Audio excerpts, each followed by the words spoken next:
Storaro es uno de los cinefotógrafos más influyentes en la historia del cine, responsable de expandir los alcances del color y creando imágenes icónicas que favorecen el estilo por encima del naturalismo. A lo largo de más de 50 años de carrera, ha colaborado con importantes directores y ha recibido 3 veces el premio de la Academia a Mejor Cinematografía por las películas Apocalypse Now, Reds y El Último Emperador. Nacido en Roma en 1940, desde muy temprana edad, específicamente a los 11 años, se interesó por practicar la fotografía, ya que su padre se dedicaba a proyectar películas. Su carrera como cinefotógrafo despuntó a la par del director Bernardo Bertolucci, pues mantuvieron una colaboración a través de las décadas, empezando con El Conformista en 1970 y culminando con El Pequeño Buda en 1993. Storaro ha publicado una serie de libros que enmarcan su visión acerca de la fotografía y el cine y su relación con la luz, los colores, los elementos y los símbolos. Su filosofía se inspira mayormente en la teoría de los colores de Johann Wolfgang von Goethe, la cual se centra en el efecto psicológico que tienen los diferentes colores y la manera en que los mismos influyen en la percepción de las diversas emociones. En dicha teoría, el autor alemán intentó deducir leyes de armonía del color, incluyendo la forma en la que nos afectan los colores y el fenómeno subjetivo de la visión. Goethe, en sus investigaciones, propuso un círculo de color simétrico, en contraste con el de Newton, el cual no exponía ni la simetría ni la complementariedad, elementos esenciales para el alemán. Partiendo del negro, que para Goethe no significa la ausencia de luz, sino lo opuesto, Storaro simboliza la luz como la conciencia y la oscuridad es la inconsciencia. Según Goethe, solo existen 2 colores puros, el azul y el amarillo, el resto son degradados. El Conformista es un drama psicológico de autoengaños, adaptado de la novela de posguerra del escritor Alberto Moravia. Ubicado en Europa con el telón de fondo de la era fascista, se divide prácticamente en 2 partes, la primera en Roma y la segunda en París. La cinta ha sido elogiada como una obra maestra visual en la que el uso de los claroscuros son claves en la evolución tanto de la trama como del personaje principal, quien es un burócrata deshumanizado buscando la normalidad en un nivel social. Dimmi, quali peccati hai commesso? Li ho commessi tutti, anche i più gravi. Tutti. Ho anche ucciso. La primera parte del filme muestra una visión claustrofóbica e intimidante en la Italia fascista, visualmente representada con una iluminación dura, sombras muy nítidas que asemejan una jaula.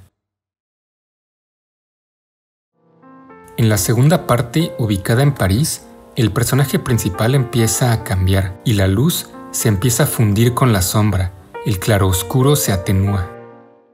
El color azul es predominante y expresa la forma máxima de inteligencia, que es la libertad, al tiempo que Mussolini dimite y cae el régimen fascista en Italia.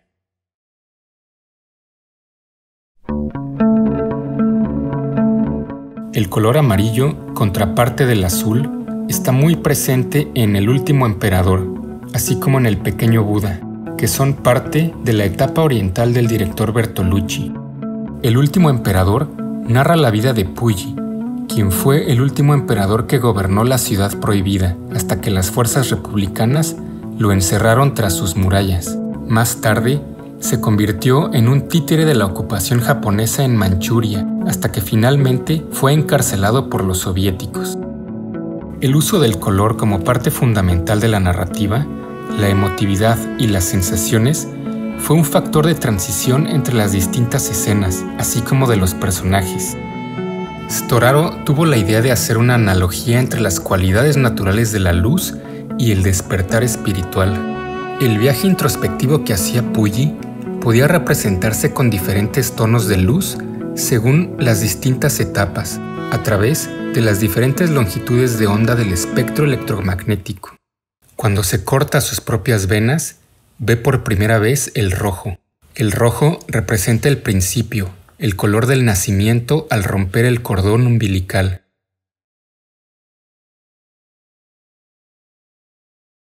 El naranja es el color cálido de la familia, el color del atardecer y representa la ciudad prohibida, así como el final del Imperio chino. Se utilizaron múltiples fuentes de luz para iluminar todo el entorno y dar esa sensación de calidez, como un abrazo maternal. El amarillo representa nuestra identidad cuando somos seres conscientes. Es el color que más atrae a la luz, el que mejor representa al sol. El verde es conocimiento y aparece por primera vez con la llegada del tutor, acompañado de una bicicleta verde. La ciudad prohibida presenta únicamente estos colores porque solo es una porción limitada de la realidad. Cuando Puyi sale de ahí, se definen otros colores como el blanco, el añil, el verde, el azul o el violeta. And Chinese troops did not defend Manchuria from the Japanese. Apocalypse Now, en palabras de Storaro, fue un capítulo aparte, algo muy especial, no solo porque fue la película más larga de rodar, en el lugar más alejado, la más difícil, costosa y peligrosa que he hecho en mi vida. El filme retrata el impacto de una cultura dominante imponiéndose sobre otra. Apocalypse Now es el resultado de años de experimentar con la luz.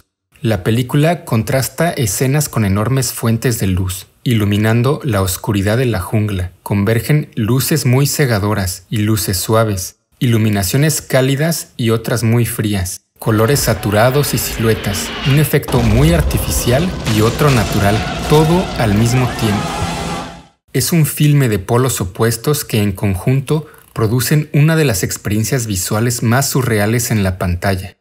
El coronel Kurtz, interpretado por Marlon Brando, representa la inconsciencia que todos llevamos dentro. Representa el lado oscuro de los Estados Unidos, por lo cual el color negro tiene mucha presencia en el filme. You're neither. You're an errand boy, sent by grocery clerks to collect a bill. El caótico rodaje en las Islas Filipinas de la obra maestra de Francis Ford Coppola se extendió por casi 16 meses y está muy bien documentado en el filme Hearts of Darkness, una crónica detrás de cámaras de la producción, realizada por Eleanor Coppola, esposa de Francis. Durante la mayor parte de su carrera, Storaro utilizó cámaras de película 35 mm como la Arriflex 35BL. Es hasta el año 2015 que incursiona en el formato digital, utilizando una cámara Sony F65. La cinta Café Society marcó el inicio de una tardía relación con el director neoyorquino Woody Allen. Para contar esta historia ambientada en el Hollywood de los años 30, Storaro decidió no utilizar una simple coloración como era común en la filmografía de Allen. En cambio, la dividió en 4 partes, con diferentes tonalidades cromáticas que acompañarían el desarrollo argumental de la película, con un marcado estilo figurativo que evocan ese bagaje nostálgico de imágenes pictóricas del Nueva York de la infancia de Allen. A inicio de los años 70 se describía la cinefotografía como el arte de pintar con la luz.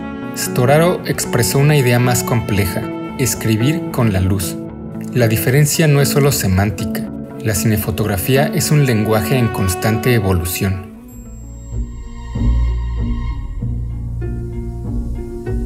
Light.